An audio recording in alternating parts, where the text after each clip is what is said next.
Hey friends, welcome back to Bible Fun with the Duns. Today I'm coming to you from Carline because I just read 1 Thessalonians chapter 1 and it's too good not to go ahead and talk about.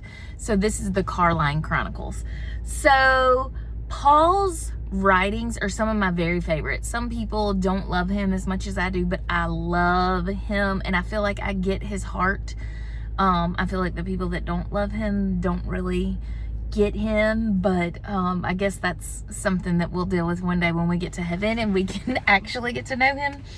But we have plenty of resources that he wrote and provided so that we can kind of know him. So the book of 1 Thessalonians is it really starts this relationship between Paul and Silas and the church at Thessaloniki, and I feel so cool saying that because we just went to Greece last year, and it was amazing to walk through the book of Acts and walk Paul's journeys. So these words have kind of come to life to me even more. But their story starts back in the book of Acts, about chapter 17, and Paul and Silas start a church with these people. The book of 1 Thessalonians is probably the earliest letter of Paul's, so I think that's really interesting. But what's going on is Paul and Silas had to flee after they started a church there because they had to be safe, but they wanted to check on them. And what happened is this church is talking about this King Jesus and the people around them in an area that is very much run by the Roman Empire. They say, hold on, who is this king you're talking about? The only king, the only person in charge is Caesar. So you must be, staging a coup. You must be rebellious, treason, all these things. And they start persecuting this group of people. And so Paul is concerned about them, but then he finds out from Timothy, who shares with him that, hey, these people in this church are actually doing great. Amid the persecution, they are flourishing. They're growing in their faith. They're staying strong in the gospel. And Paul could not be more excited. This book kind of has two parts. The first 3-ish chapters are Paul saying, attaboy, he's being their biggest cheerleader, and he's so proud of them. He's kind of like a daddy to them. He's their discipler. And then the books, or the chapters 4 and 5, are more of him saying, keep on keeping on. Continue in what you are doing. Continue to grow. Continue to share Christ. Share your faith. And it's that exhortation part of the book. But just like we just did in 1 John, 1 Thessalonians chapter 1 is short and sweet, but it's so full and so rich and so good. And honestly, I'm just so encouraged after reading it. It begins with Paul's famous introductions. And then Paul has a prayer of thanksgiving for these people. He's saying he thanks God every time that he remembers them and thinks of them. And he's so encouraged by their faith and their journey. And he reminisces about the beginnings of their faith because he was there for that, and he celebrates that. And then the part that I loved is in verse 6. About midway through verse 6, it says, you received the word in much affliction with the joy of the Holy Spirit, so that you became an example to all the believers in Macedonia and Achaia. And then verse 8 after that, for not only has the word of the Lord sounded forth from you in Macedonia and Achaia, but your faith in God has gone forth everywhere, so that we need not say anything.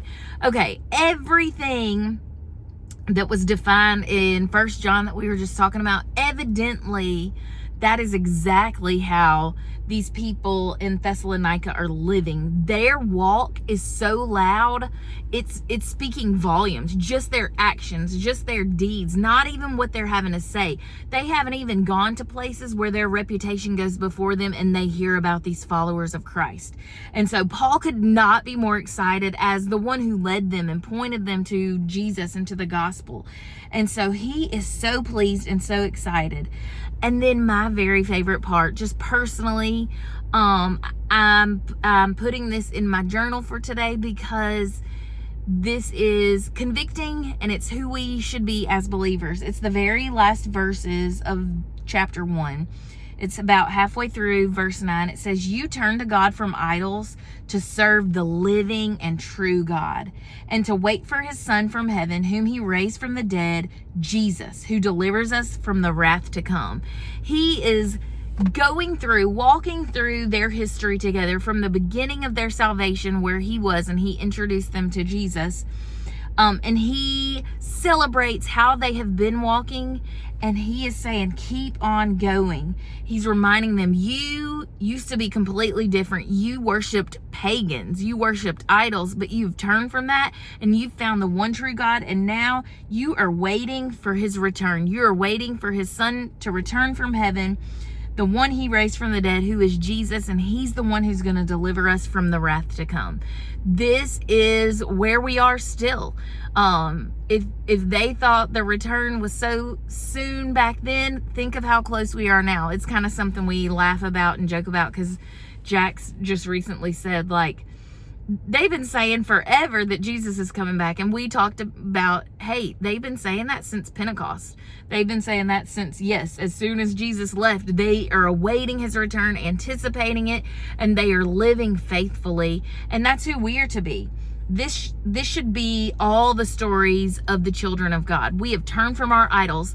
We may not worship pagans that, look the same, or a wooden thing carved, but we worship idols. If we're not worshiping God, our hearts were created to worship something, and so it is always pointed towards something. So it is our job as God's children to make sure our hearts are pointed towards the one true God. But this is our story. We turn from idols to serve the living God, and here we are, hopefully living as faithfully as this church at Thessalonica, living a walk and living in action, so that the way we follow God speaks volumes all around us. Hopefully, the whole city of Petal knows that the followers of Christ from 600 South Main Street, those people are the real deal. That is my prayer, and that's my heart's desire for me personally and for all of our church family. All right, friends, I'm super excited to continue on in the book of 1 Thessalonians. We'll see you guys tomorrow for chapter 2. Bye.